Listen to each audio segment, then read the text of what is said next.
Chapitre 2. Le mardi, jour néfaste pour les élèves du MSID, me laisse dans la bouche un goût d'amertume. Tous les mardis sont pour moi couleur de cendre. Il faisait froid. Ma nuit avait été peuplée de cauchemars. Des femmes échevelées menaçaient de me crever les yeux, m'envoyaient au visage les pires injures. Parfois, l'une d'elles me balançait à travers la fenêtre et je m'enfonçais lourdement dans le vide. Je criais. Une main, combien douce, se posa sur mon front. Le matin, je me rendis au MSID selon mon habitude. Le fki avait son regard de tous les mardis. Ses yeux n'étaient perméables à aucune pitié. Je décrochai ma planchette et me mis à ânonner les 2 ou 3 versets qui y étaient écrits. À 6 ans, j'avais déjà conscience de l'hostilité du monde et de ma fragilité. Je connaissais la peur, je connaissais la souffrance de la chair au contact de la baguette de cognacier. Mon petit corps tremblait dans ses vêtements trop minces. J'appréhendais le soir consacré aux révisions. Je devais, selon la coutume, réciter les quelques chapitres du Coran que j'avais appris depuis mon entrée à l'école. À l'heure du déjeuner, le maître me fit signe de partir. J'accrochai ma planchette. J'enfilai mes babouches qui m'attendaient à la porte du MSID et je traversai la rue. Ma mère me reçut assez froidement. Elle souffrait d'une terrible migraine. Pour enrayer le mal, elle avait les tempes garnies de rondelles de papier copieusement enduites de colle de farine. Le déjeuner fut improvisé et la bouilloire sur son brasero entama timidement sa chanson. Lala Aïcha, une ancienne voisine, vint nous rendre visite. Ma mère la reçut en se plaignant de ses maux tant physiques que moraux. Elle affectait une voix faible de convalescente, s'étendait sur les souffrances de telle partie de son corps, serrait violemment des 2 mains sa tête empaquetée dans un foulard. Lala Aïcha lui prodigua toutes sortes de conseils, lui indiqua un fki dans un quartier éloigné dont les talismans faisaient miracle. Je me tenais timide et silencieux dans mon coin. La visiteuse remarqua la pâleur de mon visage. « Qu'a-t-il ton fils ?» demanda-t-elle, et ma mère de répondre « Les yeux du monde sont si mauvais. » Le regard des envieux a éteint l'éclat de ce visage qui évoquait un bouquet de roses. Te souviens-tu de ses joues qui suaient le carmin et de ses yeux aux longs cils, noirs comme les ailes du corbeau? Dieu est mon mandataire, sa vengeance sera terrible. Je peux te donner un conseil, dit Lala Aïcha. Montons tous les 3 cet après-midi à Sidi Ali Bougaleb. Cet enfant ne pourra pas supporter le MSID. Si tu lui faisais boire de l'eau du sanctuaire, il retrouverait sa gaieté et sa force. Ma mère hésitait encore. Pour la convaincre, Lala Aïcha parla longuement de ses douleurs de jointure, de ses jambes qui ne lui obéissaient plus, de ses mains lourdes comme du plomb, des difficultés qu'elle éprouvait à se retourner dans son lit et des nuits blanches qu'elle avait passées à gémir, comme Job, sur son grabat. Grâce à Sidi Ali Bougaleb, patron des médecins et des barbiers, ses douleurs ont disparu. Lala Zoubida. C'est Dieu qui m'envoie pour te secourir, t'indiquer la voie de la guérison. Je vous aime, toi et ton fils.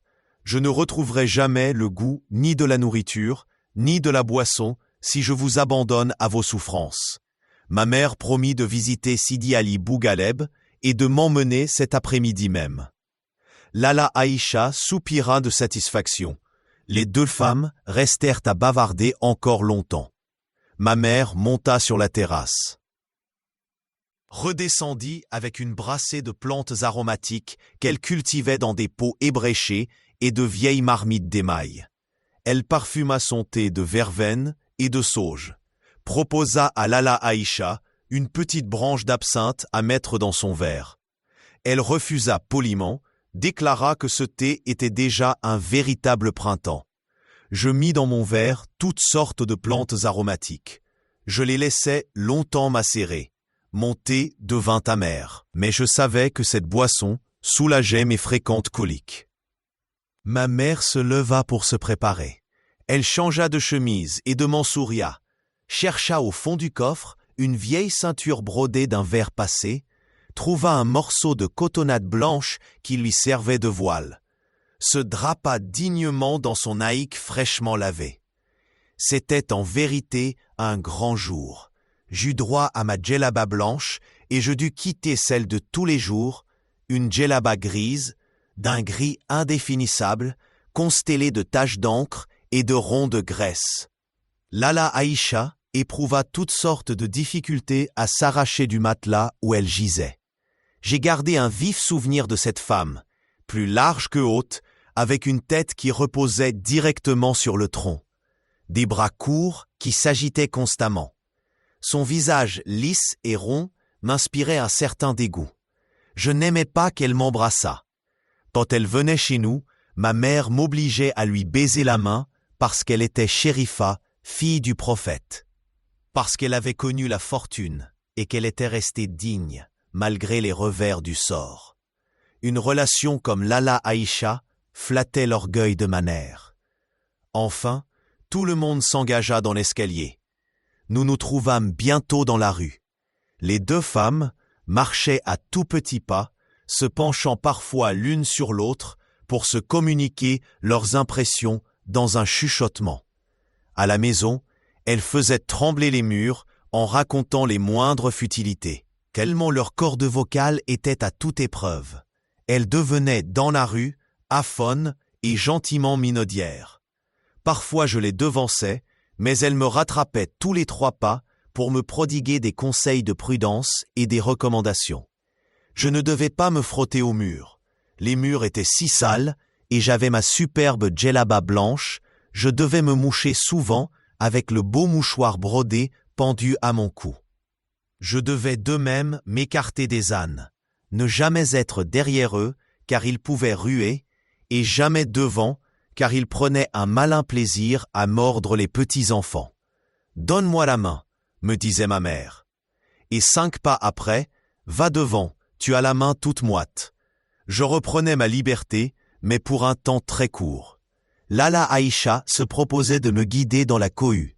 Elle marchait lentement et tenait beaucoup de volume. Un embouteillage ne tardait pas à se former. Les passants nous lançaient toutes sortes de remarques déplaisantes, mais finissaient par se porter à notre secours. Des bras inconnus me soulevaient du sol, me faisaient passer par-dessus les têtes, et je me trouvais finalement dans un espace libre. J'attendais un bon moment avant de voir surgir de la foule les 2 haïques immaculés. La scène se renouvela plusieurs fois durant ce voyage. Nous traversâmes des rues sans nom ni visage particulier. J'étais attentif aux conseils de mes 2 guides. Je m'appliquais à me garer des ânes, butais inévitablement dans les genoux des passants. Chaque fois que j'évitais un obstacle, il s'en présentait un autre. Nous arrivâmes enfin au cimetière qui s'étend aux abords de Sidi Ali Bogaleb. J'esquissais un timide pas d'allégresse. Les tombes, couvertes de soucis, rougeoyaient au soleil. Ça et là, des marchands trônaient derrière leurs pyramides d'oranges. On entendait les coups de tambourin d'un chanteur populaire et la clochette du marchand d'eau. Sur la petite place, des campagnards vendaient du bois pour la lessive, des braseros de terre cuite, des plats pour cuire les galettes. Les éventaires des marchands de sucreries attiraient mon regard. On y voyait exposer des coques et des poussins en sucre jaune, ornementés de filets roses, des théières transparentes, de minuscules babouches et des soufflets. Ces objets magnifiques me rappelaient ma boîte à merveille. Mon père m'en avait bien offert quelquefois, mais avant d'arriver à la maison, s'émiettait ou devenait simplement gris et poussiéreux, indignes de figurer parmi mes trésors. Ils étaient beaux, là, au soleil, dans le bourdonnement de la foule. Le toit de tuiles vertes qui couvre le mausolée se dressait dans un tendre azur ou batifolé de nuages blancs et roses aux formes capricieuses. Sur les marches de l'entrée principale, des femmes, assises à même le sol, devisaient entre elles, mâchaient sous leur voile de la gomme parfumée, interpellaient leurs enfants qui jouaient dans la poussière. Elles se serrèrent pour nous laisser un étroit passage. Nous nous trouvâmes bientôt dans une cour qui me parut immense. Au centre, trônaient 4 vaisseaux en terre cuite, remplis d'eau. Ma mère trouva un gobelet et me fit boire. Elle se versa un peu de liquide dans le creux de la main, me passa les doigts sur le visage, les yeux, les jointures des mains et sur les chevilles. Tout en procédant à ce rituel, elle marmonnait de vagues prières, des invocations, me recommandait de rester tranquille. Rappelé à Lala Aïcha telle ou telle péripétie de notre promenade. Je subissais tout cela avec ma patience coutumière. Je me tortillais le cou pour regarder une armée de chats qui se livrait à une folle sarabande à l'intérieur de ce temple étrange. Au-delà de cette cour s'ouvrait la zaouïa. De chaque côté d'une pièce carrée, où se dressait le catafalque du saint, 2 portes conduisaient aux chambres des pèlerins. Des gens venus de loin, pour se débarrasser de leurs maux, vivaient là avec leurs enfants, attendant la guérison.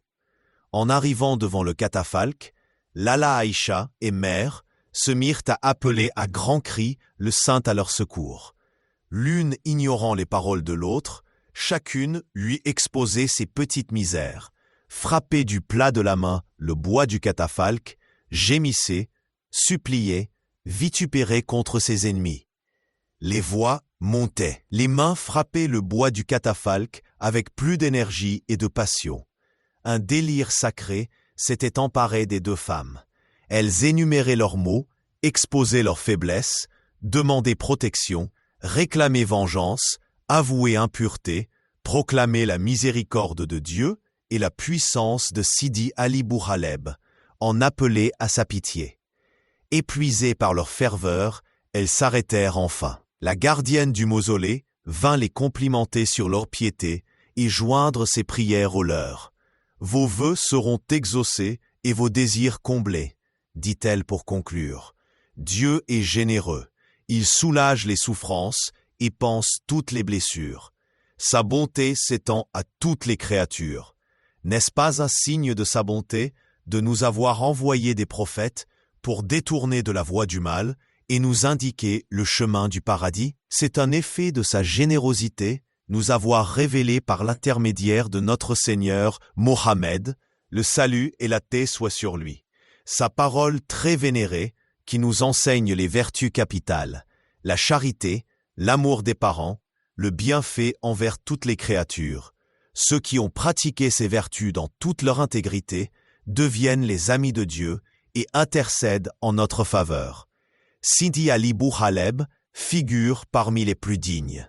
Il aimait tous les êtres et affectionnait en particulier les chats. Nous en avons actuellement plus de 50.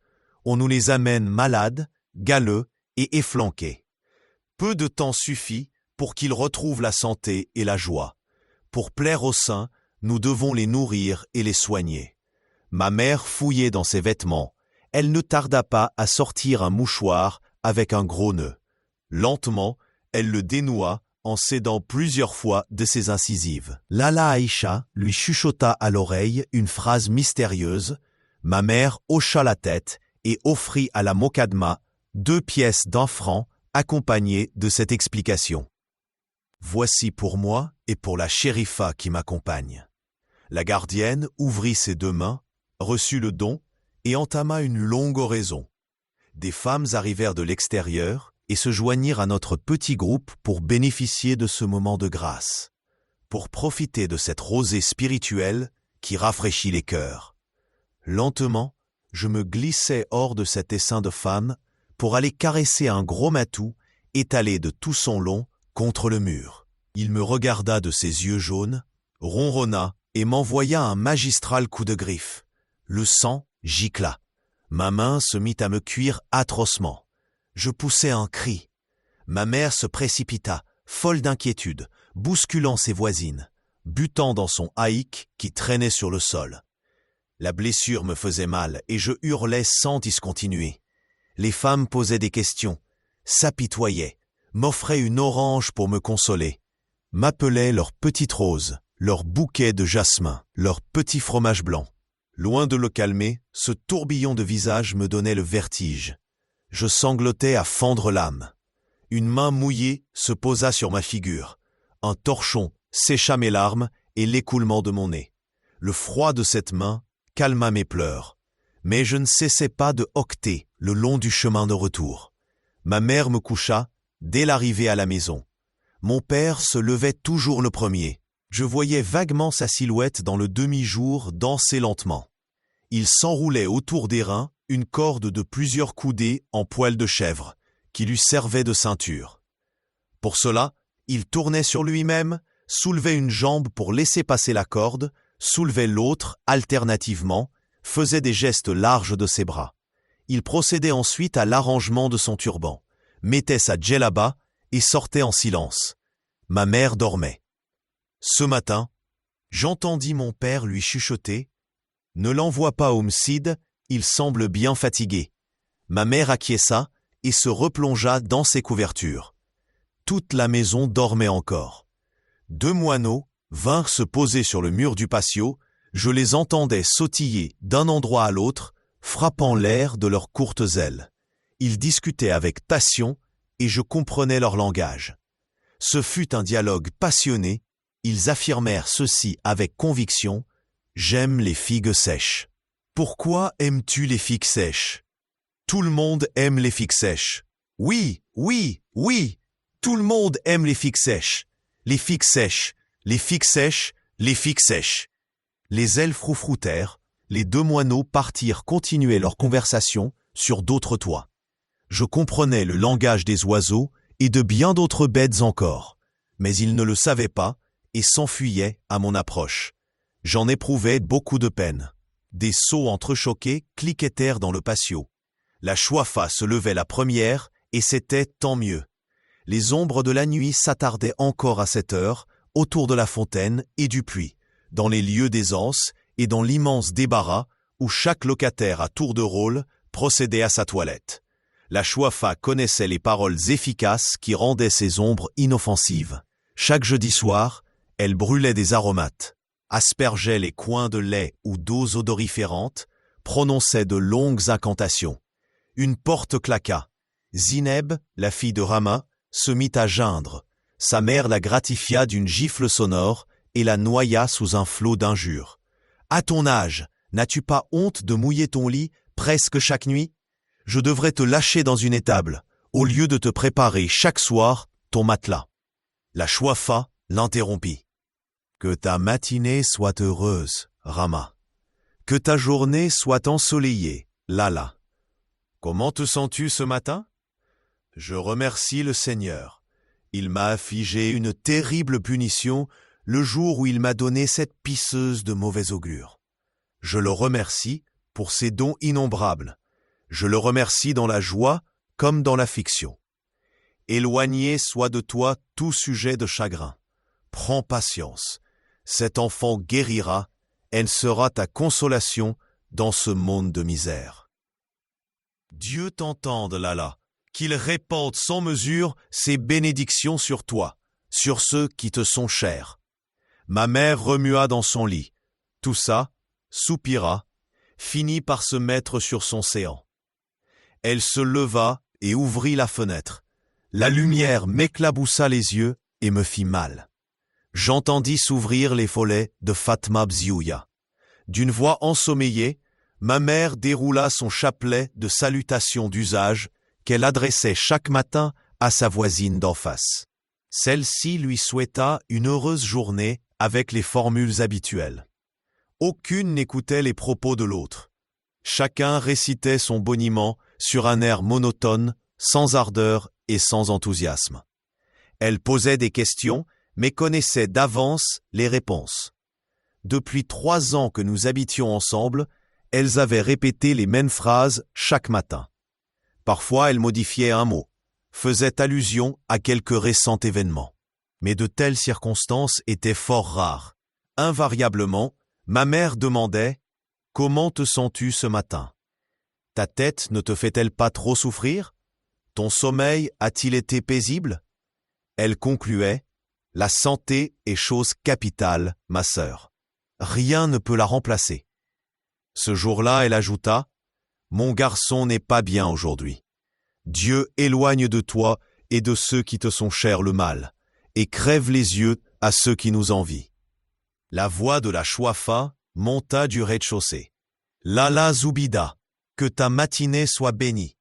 Dieu éloigne de toi tout motif de peine et te conserve, toi et les tiens, en excellente santé. » Ma mère répondit, « Que ta journée soit lumineuse et pleine de bénédictions. Comment te sens-tu ce matin? Dieu veillera sur ton bonheur et sur celui de tous ceux qui te sont proches. » La Chouafa enchaîna, « Ne t'inquiète pas pour ton fils, les amis de Dieu veillent sur sa santé. Il a des protecteurs dans le monde visible et dans le monde invisible. Je sais qu'il est chéri des puissances bénéfiques. Quand il sera homme, il sera un sabre parmi les sabres, un guerrier invulnérable, une ruche au miel recherché pour sa saveur et son parfum. « Lala, dit ma mère toute remuée, le miel et le beurre coulent de ta bouche, et l'odeur du paradis parfume ton haleine. » Et ma mère, extatique, les yeux au ciel, ajouta, « Seigneur, qui m'écoute du haut des cieux, répands tes trésors inépuisables, ô toi maître de tous les trésors, sur cette femme de bien, qu'elle soit vénérée comme elle le mérite dans ce monde, et qu'elle bénéficie de tes largesses dans l'autre. Que sa vie soit couronnée par l'accomplissement du pèlerinage aux lieux qui nous sont chers, à nous tes esclaves, auxquels tu as révélé la vérité par l'intermédiaire de ton prophète. Le salut soit sur lui, sur ses compagnons et ses proches, le salut et la paix. Amin, ô Dieu de l'univers. Amin, répondirent en écho toutes les femmes. Pendant ce cérémonial, je m'étais levé et mis en djellaba. Mes oreilles bourdonnaient un peu, mais je ne me sentais nullement plus fatigué que d'habitude. La perspective de rester à la maison toute la journée, loin du fkir et de sa baguette de cognacier, me rendait tout heureux. Nous étions mercredi, le jour suivant était ordinairement jour de congé, et le vendredi, l'école n'ouvrait qu'après la prière de midi. J'avais devant moi 2 jours et demi, 2 jours et demi à vivre comme un prince. Ma mère m'aida à faire mes ablutions, et s'affaira, dans le réduit qui lui servait de cuisine, à activer son feu. Toute la maison retentissait du bruit des soufflets.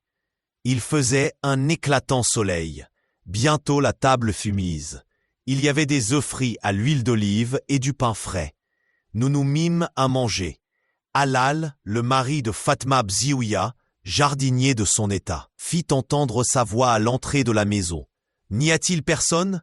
Puis-je passer » Rama répondit. « Il n'y a personne. Passe !» Son pas retentit dans l'escalier. Nous finissions de manger quand sa femme entra dans notre chambre. Elle tenait une assiette de faïence où reposaient 2 beignets Sven. J'en étais particulièrement friand. Ma mère se leva pour recevoir la visiteuse. Le visage ennuyé, la bouche pincée. Elle débita les formules qu'exige la politesse en de telles occasions. « Fatma, pourquoi t'es-tu dérangée? Je ne peux accepter. Nous avons, louange à Dieu, amplement de quoi nous rassasier. 2 beignets, c'est beaucoup trop. Par Dieu, je ne puis accepter. » Notre voisine essayait de vaincre cette résistance. Elle prenait la main de ma mère et protestait avec chaleur. « Tu ne peux pas me faire un tel affront. Donne à Sidi Mohamed, qu'Allah lui donne la santé. Tu ne peux pas refuser, c'est si peu de choses. » Enfin, ma mère remercia. « Dieu te comblera de ses bienfaits et te fera goûter des nourritures du paradis qu'il réserve à ses élus. Dieu ouvrira pour nous toutes les portes de ses trésors. » Fatma alla rejoindre son mari, et ma mère poussa de mon côté l'assiette avec les 2 beignets. « Mange-les, toi qui les aimes, me dit-elle, mon estomac ne supporte pas les beignets. » Je me régalais. Un apprenti de mon père, que tout le monde appelait Driss le teigneux, frappa à la porte d'entrée. Il demanda un couffin pour faire notre marché. Ma mère lui recommanda à haute voix de choisir une viande sans trop d'os et des fèves vertes bien tendres. La situation de mon père était assez prospère.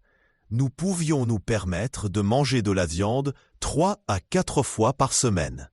Papa, d'origine montagnarde comme ma mère, Après avoir quitté son village situé à une 50aine de kilomètres de la grande ville, avait au début éprouvé des difficultés à gagner sa vie et celle de sa jeune épouse.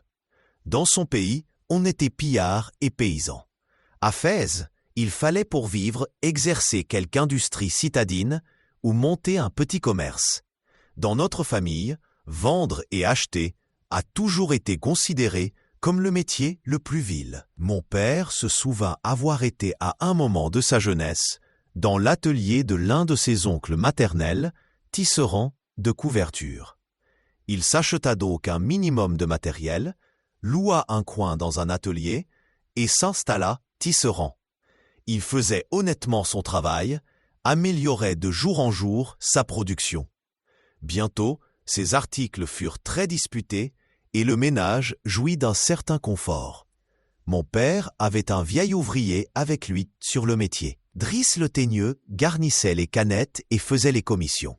Driss venait 2 fois par jour à la maison, le matin acheter les provisions et au milieu du jour chercher le déjeuner de son patron. Mon père mangeait à l'atelier. Il venait seulement le soir, après la dernière prière. Le vendredi faisait exception. Ce jour-là, mon père était à son métier jusqu'à midi environ. Il payait ses employés, allait à la mosquée pour la grande prière et nous déjeunions en famille. Driss revint chargé de son lourd panier. Ma mère en fit l'inventaire. Le teigneux n'avait rien oublié. La viande avait bon aspect et le verre des cosses de fèves faisait saliver abondamment. Le couffin contenait, outre de l'ail, du persil et quantité de petits paquets d'épices. Nous avions de l'huile, du charbon et de la farine pour tout le mois. Quand ma mère parlait de l'œil des envieux, elle pensait sûrement à ses richesses. Les voisines moins fortunées nous jalousaient un peu. Elle n'ignorait d'ailleurs aucun détail de notre vie domestique.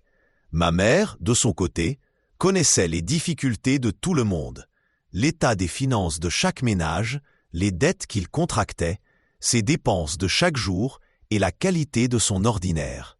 Les fèves furent versées dans un large panier en sparterie en forme de plat. « Tu m'aideras à les écosser » me dit maman. J'acquiesça et me mis aussitôt à l'ouvrage. Je fus vite dégoûté de ce travail. J'allais risquer un œil dans chambre de Bziouya. Elle roulait du couscous. Dans un coin s'amoncelaient divers légumes. Navets, carottes, courges rouges et oignons. Notre voisine m'aimait beaucoup. Elle laissa un moment son couscous pour fouiller dans un panier. Elle me tendit, avec un large sourire, un radis d'un rouge de rubis, long d'un empan. Je lui fis un sourire pour la remercier et plantai mes dents dans la chair rose de cette friandise. Le goût en était si fort que les larmes me sortirent des yeux.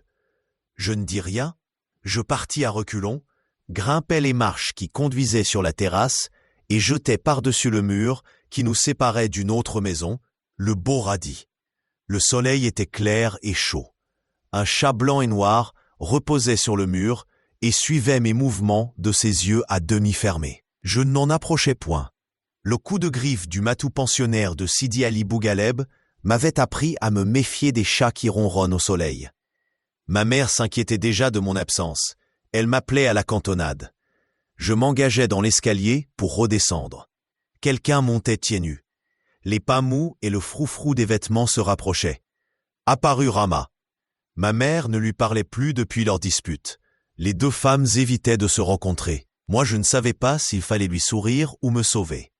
Je me plaquai contre le mur et attendis que les événements décidassent pour moi. En arrivant à ma hauteur, Rama s'arrêta, me caressa la joue et me glissa un objet dans la main. Un objet lisse et froid, mais dont le toucher me plongea dans un bain de délices. « C'est pour toi », me murmura notre voisine. Je ne répondis rien et courus rejoindre ma mère qui s'impatientait. L'objet était toujours dans le creux de ma main et dégageait une fraîcheur d'eau de source. Installé dans un coin de la pièce, j'osai enfin le regarder. C'était un gros cabochon de verre à facettes taillé en diamant, un bijou fabuleux et barbare, provenant à n'en pas douter de quelque palais souterrain où demeurent les puissances de l'invisible. Était-ce un message de ces lointains royaumes? Était-ce un talisman? Était-ce une pierre maudite qui m'était remise par notre ennemi pour attirer sur la colère des démons? Que m'importait la colère de tous les démons de la terre? Je tenais dans mes mains un objet d'une richesse insoupçonnable. Il prendra place dans ma boîte à merveilles, et je saurai découvrir toutes ses vertus. Ma mère me trouva dans mon coin. Elle me jeta un regard négligent et dit « Encore un bout de verre. Fais attention de ne pas te blesser. »